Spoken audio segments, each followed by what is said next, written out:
listening to Data Skeptic, Graphs and Networks, the podcast exploring how the graph data structure has an impact in science, industry, and elsewhere. Welcome to another installment of Data Skeptic, Graphs and Networks. Our topic today, taken from the paper we're going to discuss, is garbage in, garbage out, how bad data can corrupt your analysis. This specific case being around looking for criminality in networks or structures in networks of criminals who are connected in certain ways. Asaf, you had a chance to look at this. Give me your overall thoughts on Justin's paper. Justin comes from a very conservative view of how to do network analysis. For example, he said in the episode that you need at least 60 to 80% of the network to get a proper estimation of its size, for example. Otherwise, it's garbage in, garbage out. I guess it's true if you're looking for a ground truth or estimation of size, but I guess it's enough for actionable intelligence, right? If you're looking at criminal networks.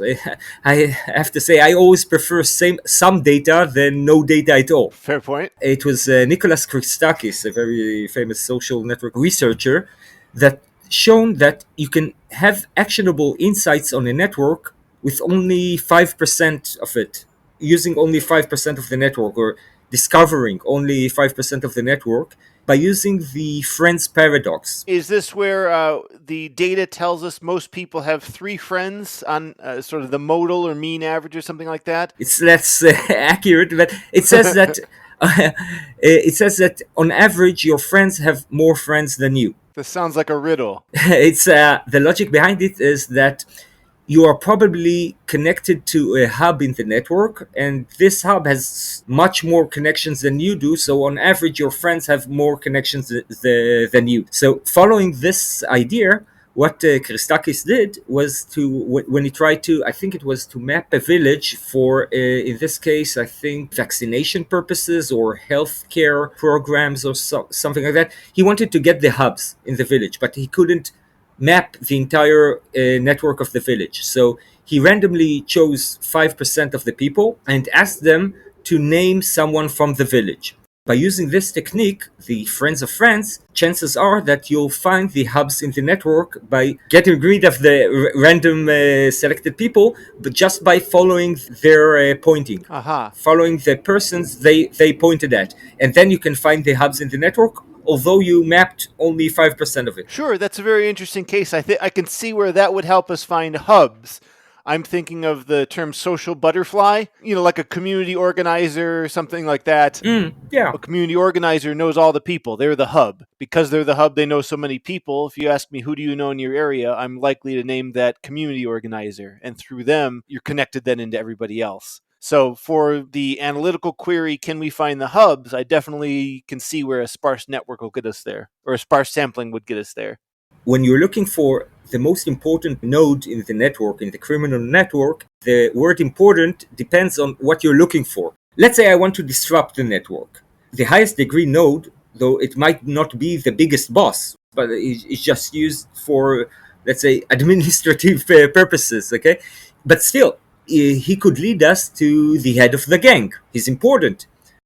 One example Justin gave was of a delivery person that was found in the dataset. Justin uses it as an evidence to show that high degree nodes aren't that important, right? Because we guess that this delivery guy wasn't a criminal. But if this person was criminal, it's a great find. Though the highest degree nodes might not be the bosses, they are still very important in the investigation. Sometimes it's hard to map the network, especially criminal, clandestine. It's going to have a presumably weird structure about it. I don't know if it's a network is a network. It can be a criminal network, an organizational network, a LinkedIn network. All networks share the same, as we keep on saying, the same laws, but every network looks different, but not so different. Okay, so I'll expect to find central nodes in a criminal network and in friends network. If this person is a criminal, it's a great find. it could be a great lead to find other persons in the organization, right? It's a hub, it has many connections. You can use these connections maybe to find the boss or other members of the organization. And second, by using community detection, you could easily see the context. If we use community detection on the criminal network, we can see who are the important nodes in the connection of the crime network. Let's say if we look at a criminal organization and we see a very big hub, but it belongs to the, let's call it the more administrative community, it might less interest us than a hub that has lower degree but still is very central in the community that is, let's call it the more physical, the more physical but more aggressive community. The basic idea is that community detection helps us to see nodes in context in the network, and that's a thing I think you should apply on criminal networks. So all this discussion has got me thinking, Asaf, should we pitch a new network TV cop drama where every week they catch the criminal using network science? That was my dream, and I actually asked ChatGPT to do it. I told him make a drama series about people solving crimes with using network analysis. one of the cops said in the ChatGPT script, it said like, "That's an interesting case. It looks like we need network analysis." And the other cop said, "Right, we need network analysis to solve it." And then they did some network analysis and solved it. So, Sounds like a montage to me. montage moment, yes. Good stuff. Yeah. Well, let's jump right into the interview then. My name is Justin. I'm currently a PhD candidate at the Network Science Institute, Northeastern University in London. And I'm currently working on modeling and inferring social behaviors online, but actually offline as well. I think, as we'll discuss a little bit later, I'm also working a lot on criminal networks and criminal intelligence. So currently, I'm organizing a satellite conference at the Network Science Conference in the Netherlands in 2025 June on networked criminal complexity. So we're inviting scholars and practitioners working on this topic to contribute their work to our conference. I obviously want to zoom in on your specific work, but could we kick off talking a little bit about what goes on at the Network Science Institute? We're called the Network Science Institute, so we do network science, but I think we're way beyond that. In London, we have quite some physicists, we have quite a lot of mathematicians as well, and data scientists. I'm a data scientist by trade, but my supervisor is a physicist. Another supervisor, well, he's kind of like a mathematician, but now he's doing really number theory related kind of work. And then my other supervisor from Oxford, he's also a physicist or computational social scientist. We do a lot of things about network science. So the fundamentals of network science, so graph theory, the mathematical framework of networks. There are also people who are working on epidemics in here in London and also in Boston as well. We also have multiple people working on network medicine. So probably you've heard of Badabashi. He's a big person here at NETSI. He's working on network medicine right now. And also graph learning is a big thing right now. And kind of like looking at machine learning problems from a graph perspective. These are kind of the things that, what we're doing at Network Science Institute. In my own lab, we are particularly focused on mobility network and also economic network. And for me, myself, I'm really all over. So as you know, I've worked on this criminal network, but currently I'm actually working more on complex human behaviors, doing inferences on when people actually respond to memes, for example. So we're quite diverse. How did your academic journey lead you there? It's a really windy road, I would say, because I have a background in computational social science. So basically using computational methods to study social scientific questions. And I was particularly interested in the relationship between news and the media and also the usage of AI in the newsrooms. I kind of heard of networks before when I was in my undergrad. It was years ago. I saw this research assistant position about using social network analysis to understand how people talk about technology on Twitter. I've never worked on, networks. I've never worked on this whole field of science technology studies. But I thought, okay, this is really cool, and I have the computational skill. I asked the professor, "Hey, can I join your lab for a few months, and I can learn?" So I start with Gephi, and R. I thought it was really cool. I mean, at that point, we were just doing some really simple centrality analysis, or really just looking at who are the most important players in the Twitter sphere.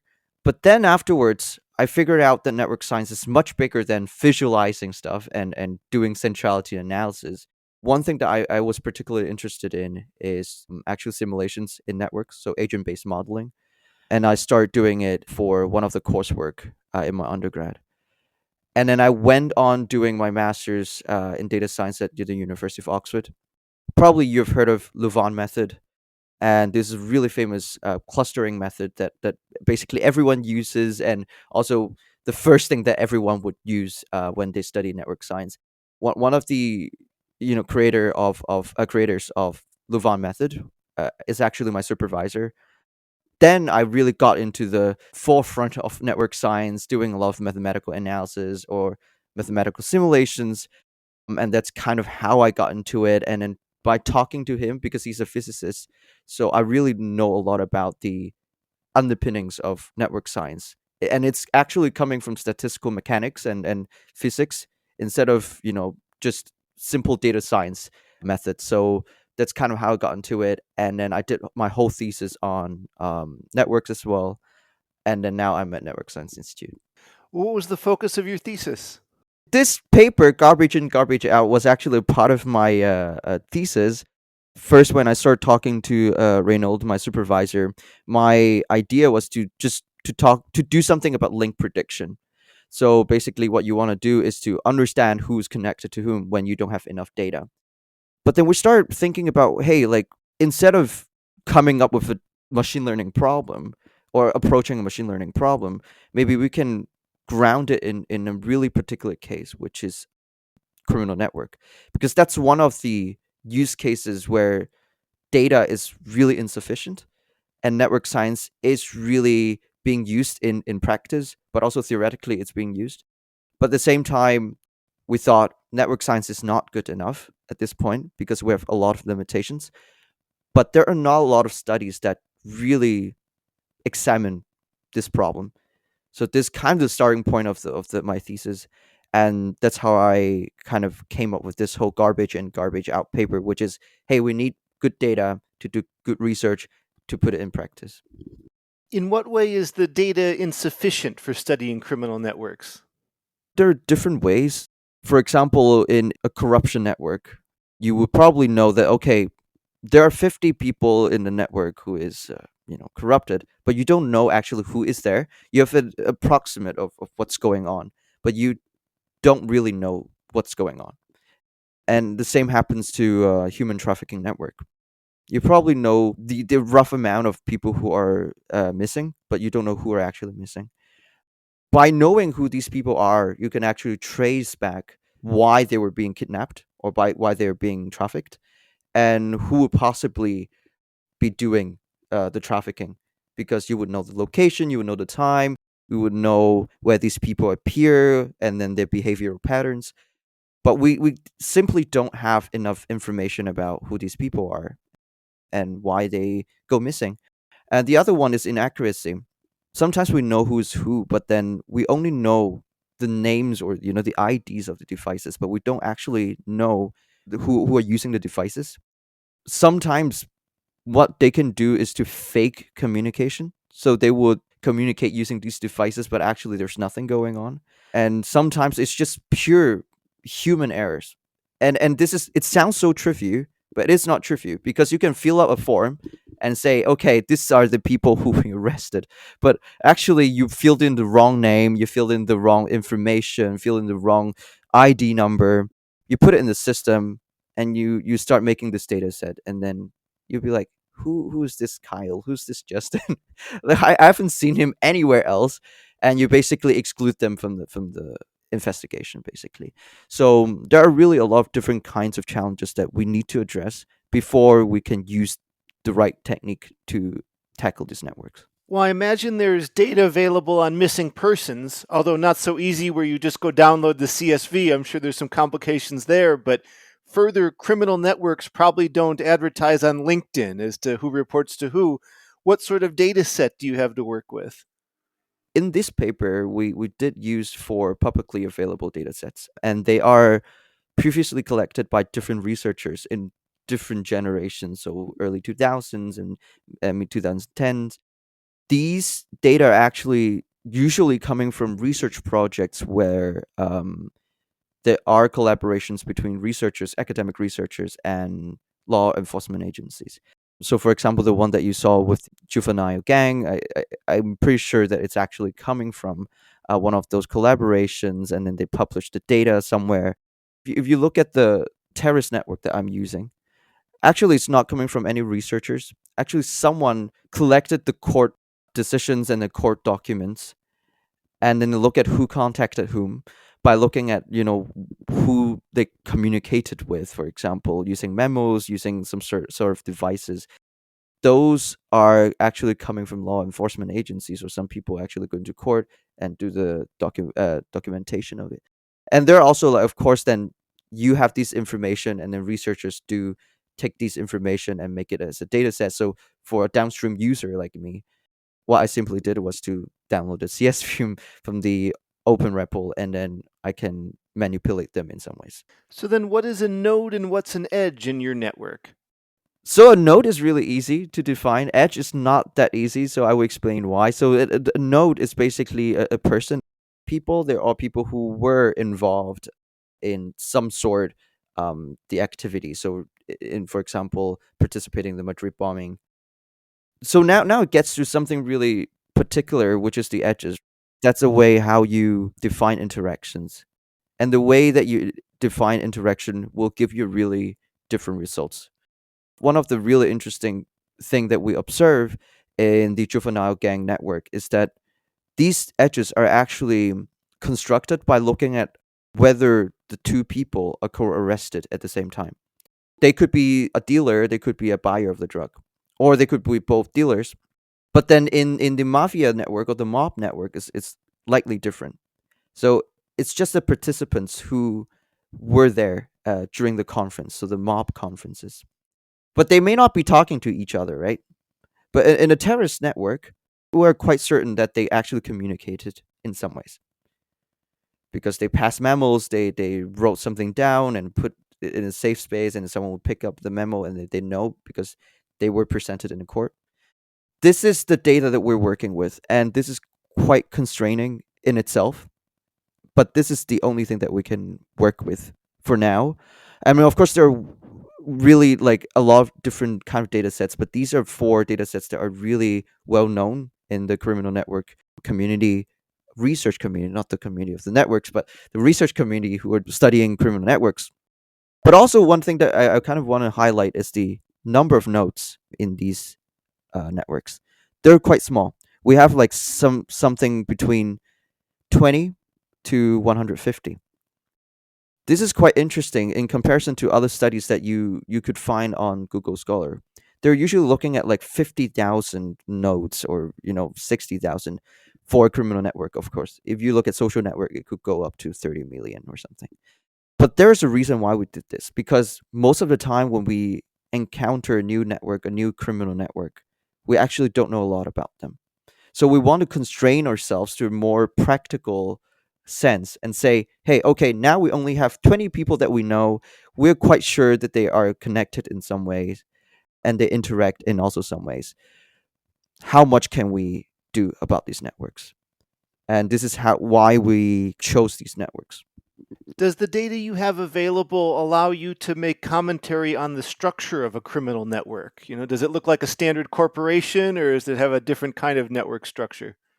I think in a criminology community, we always say that organized crime, it is totally the same as any other kind of businesses that you will observe. because there's a boss, there would be some managers, there would be people, there would be departments, different experts working on different problems.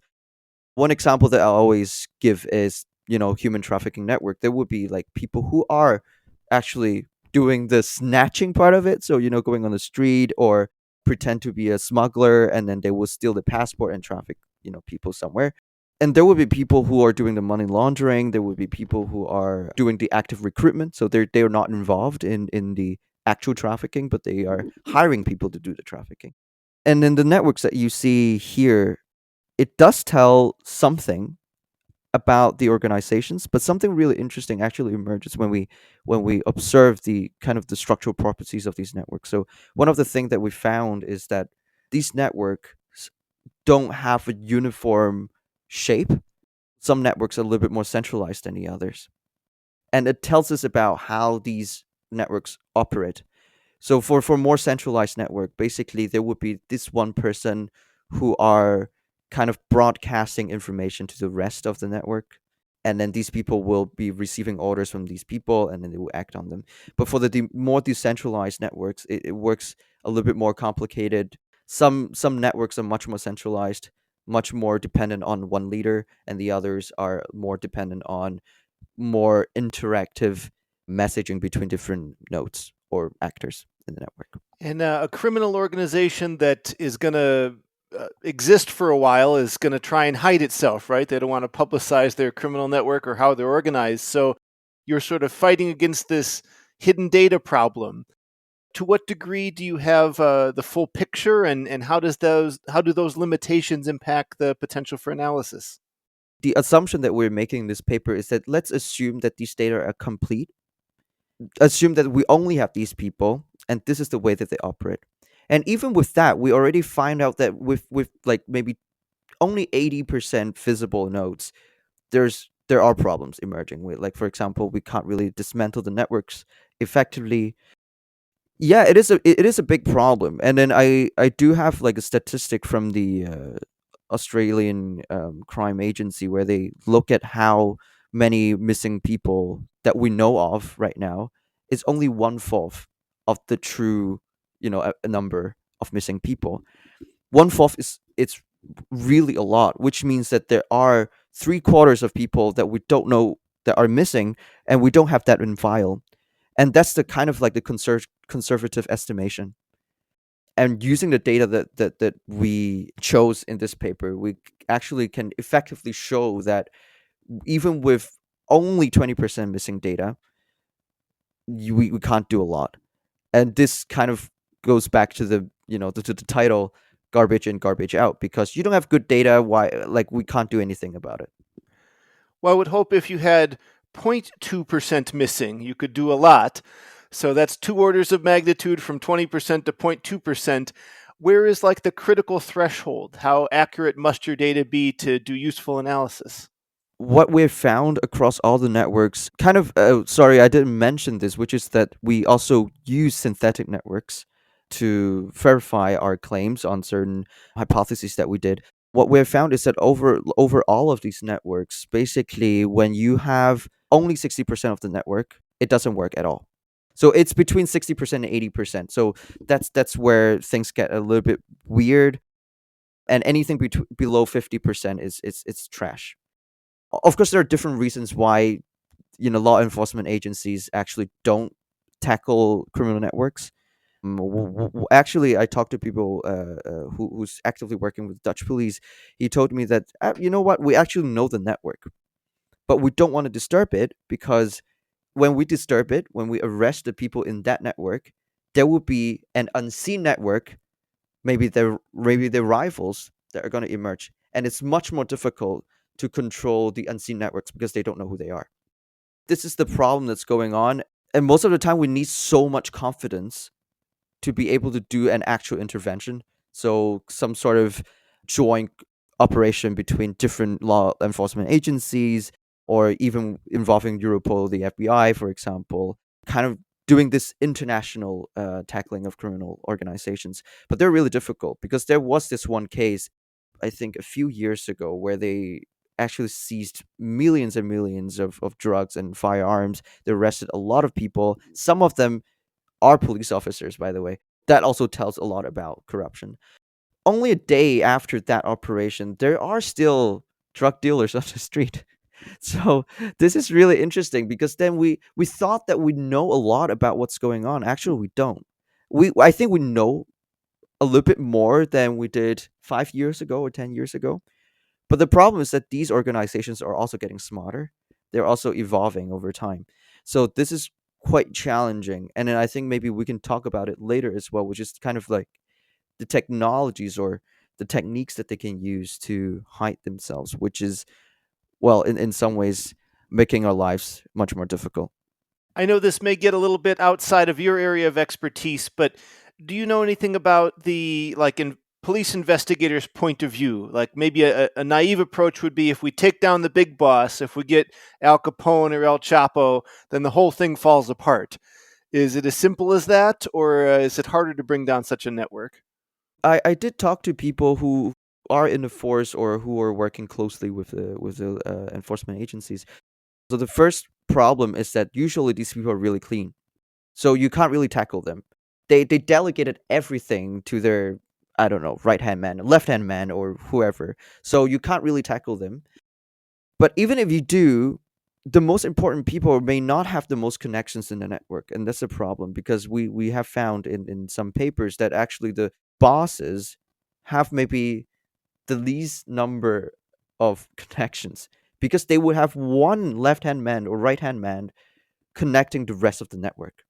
So they would be in the periphery of the network instead of in the center of the network. Because in that way, they can preserve themselves much better than how they would look like when they're at the core of the network. The way that I see criminology or kind of like criminal network scientists who are trying to tackle this is really instead of targeting the most important person of the person with the highest centrality, like however you want to define it, is to kind of study the dynamics of these criminal networks instead. See how these people evolve over time and try to infer what their roles are. And of course, this is not the only way to tackle a criminal network. There are different ways, called value chain based intervention. So instead of looking at people who have the most connections, instead you target specific people with specific roles. So if you know that, okay, if a human snatcher is the most effective person to attack, then you attack that person. So you can combine these different methods, so you need more attributes as well. So instead of only having degrees or between the centralities as an attribute, you can also look at what the roles are, the actual role, or maybe the tenure in the network, for example. And these are really important. And I think there are a lot of work right now also looking in the geospatial distribution of these networks, and that works pretty well in theory, and also in practice. Somehow, I do know that some people have been collaborating with law enforcement agencies in different cities to tackle this problem. In the Netherlands, there are people who are working on port intelligence, so looking at drug imports, working closely with the government and working closely with the police force as well. And I think it requires way more than networks and graphs. It requires also a lot of computer scientists, a lot of criminologists, and also people who are actually working on a field to understand what could possibly be a solution to those challenges that we have in these scenarios. As we were discussing that anything below maybe 60% of the network, it's hard to really learn much from it. Beyond that, if you have something greater, what kind of insights does that unlock? You start to have a more complete structure. Imagine you have a skeleton, and then having only a random 80% of it, you're quite likely to get the head, or you're quite likely to get the ribs. But if with 60, then that actually reduces. So imagine that we're trying to estimate how human skeleton looks like with 80% of the data. So you just keep on randomly sample the snapshots of different body parts. So basically, this is what you have with more than 80%. You have much more confidence in how they look like. the network metrics or the statistics a much more confidence as well. There have been works on looking at how missing data influence the errors that you make in doing those estimations. So with more than 80%, these estimation errors go down quite drastically. I don't have the exact number, but then they do become quite, reliable. But once you have less than 80% and less than 60%, then it becomes much more fragile in a way. So imagine having 60% of your body and then you try to sketch out the skeleton, then it may look like a dog or it may look like a human, but you don't know how it would actually look like at the end. I think that is exactly how, like, what we are trying to do right now. When I think of network science, it's a toolbox to me. It has things like centrality and the Louvain algorithm and things like that. When you open the toolbox, what are you inclined to go with? What's most useful for work like yours? The method that we used is called percolation, and then it comes from physics. We are actually doing the inverse of percolation. So imagine you have a grid, n by n grid with like different checker boxes there, and what you basically try to do is to understand how many of the boxes that you need to take out to be able to disconnect the most connected component. So the component that is that's with nodes that are interconnected. So that's what percolation is trying to do, and there are already a lot of theoretical thresholds as to when this connected component would disappear or emerge. But this percolation theory does tell us that, okay, if you target the most connected person, the threshold is more likely to shift to the more efficient side. So the most connected component will disappear more quickly when you're not targeting the most connected person, or you're just targeting random people. And of course, when you open this toolbox and then look at the metrics that you have, then you can look at between a centrality, you can look at degree centrality, page rank if you have the directions as well. And these are really important things. But then because we now have more compute, let's say, we can do a lot of machine learning related work as well. And that's kind of one of the things that I did, which is this thing called Finder. So this is a reinforcement learning based targeting. I think on the back end, it's still, centrality metrics. But what it's trying to do is to teach an agent to play the percolation game. So target the network, and keep on playing it until a point that the percolation becomes so efficient that you know which one to percolate without even reading the networks beforehand. So that's basically how Finder actually works. So I know Finder, I guess, was maybe perhaps the most promising of the methods you looked at, but there are a couple others. Could you compare and contrast the ways in which you use these methods to look at the networks? I think as you know, there are a lot of centrality metrics that we use in network science, and then I think one of the purposes of paper is to kind of test the most common ones and to contrast them with the latest ones. For example, Finder, Core HD, and collective influence. Kind of, I just mentioned degree centrality, and it's quite self-explanatory. So basically, looking at how many people the most important node has a connection with, but also if we look at closeness centrality and betweenness centrality, then you start to look at people who are having, this role of being a bridge between different nodes. So connecting different sides, different components of the networks. And with the heuristics, they are a little bit more complicated, but at the end of the day, they are still trying to use, degree centrality. For example, Core HD basically is trying to find the most high degree in the core. So they kind of do some filtering before they do the finding the most higher degree one. It is more adaptive in a way because it start removing things out. And what they have in addition is this thing called greedy insertion.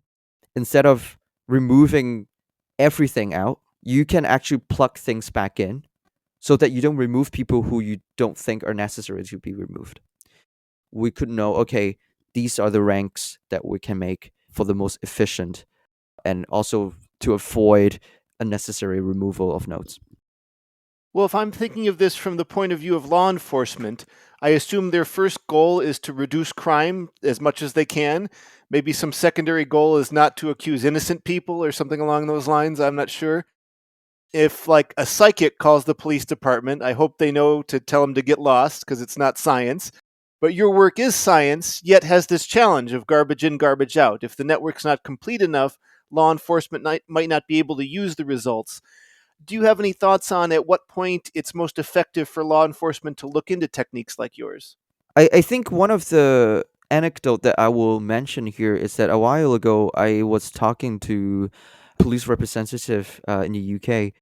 She was saying, "Hey, network science, cool. I love what you're doing. I've been working with you guys maybe for a while."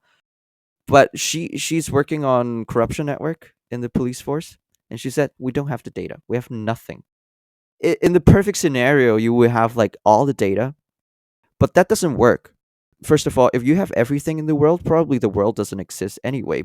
What we want to try to achieve here is that without maximizing the amount of data, we can still make a good prediction. Because in the past decade, people have been saying maximize everything, maximize. Like this is not really useful, and I can give you a reason why. So this is a basic machine learning kind of understanding of precision and recall. So if you maximize the data, maximize the scope, basically what you need to do is to record every single person's identity, where they have been. Maybe governments have been doing this already.